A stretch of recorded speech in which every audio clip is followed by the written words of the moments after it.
ಮಾಜಿ ಸಿಎಂ ಹಾಗೂ ಉತ್ತರ ಕರ್ನಾಟಕದ ಬಿಜೆಪಿಯ ಪ್ರಬಲ ನಾಯಕ ಜಗದೀಶ್ ಶೆಟ್ಟರ್ ಲೋಕಸಭೆ ಚುನಾವಣೆಗೆ ಸ್ಪರ್ಧಿಸುವ ಸುಳಿವು ನೀಡಿದ್ದಾರೆ. ಆದರೆ ಈ ಬಾರಿ ಬೇರೆ ಕ್ಷೇತ್ರದ ಮೇಲೆ ಕಣ್ಣು ಇಟ್ಟಿದ್ದಾರೆ. ಕೆಲ ದಿನಗಳ ಹಿಂದಷ್ಟೇ ಕಾಂಗ್ರೆಸ್ ತೊರೆದು ಬಿಜೆಪಿಗೆ ಘರ್ ವಾಪಸಿ ಮಾಡಿರುವ ಜಗದೀಶ್ ಶೆಟ್ಟರ್ ವರಿಷ್ಠರು ಚುನಾವಣೆಗೆ ಸ್ಪರ್ಧಿಸು ಎಂದರೆ ಧಾರವಾಡ ಸೇರಿ ರಾಜ್ಯದ ಯಾವ ಕ್ಷೇತ್ರದಲ್ಲಾದರೂ ಸ್ಪರ್ಧಿಸುತ್ತೇನೆ ಎಂದಿದ್ದಾರೆ.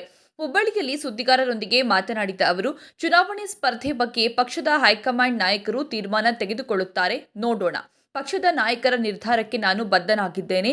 ಎಲ್ಲರನ್ನೂ ಒಗ್ಗೂಡಿಸಿಕೊಂಡು ಹೋಗುವ ಕುರಿತು ಕೇಂದ್ರ ಸಚಿವ ಪ್ರಹ್ಲಾದ್ ಜೋಶಿ ಅವರ ಜೊತೆ ನಡೆದ ಸಭೆಯಲ್ಲಿ ಚರ್ಚೆಯಾಗಿದೆ. ಅದರ ಜೊತೆ ಪಕ್ಷದ ಸಂಘಟನೆ ಕುರಿತಂತೆ ಸಭೆಯಲ್ಲಿ ಚರ್ಚೆಗಳಾಗಿವೆ ಎಂದು ಹೇಳಿದ್ದಾರೆ.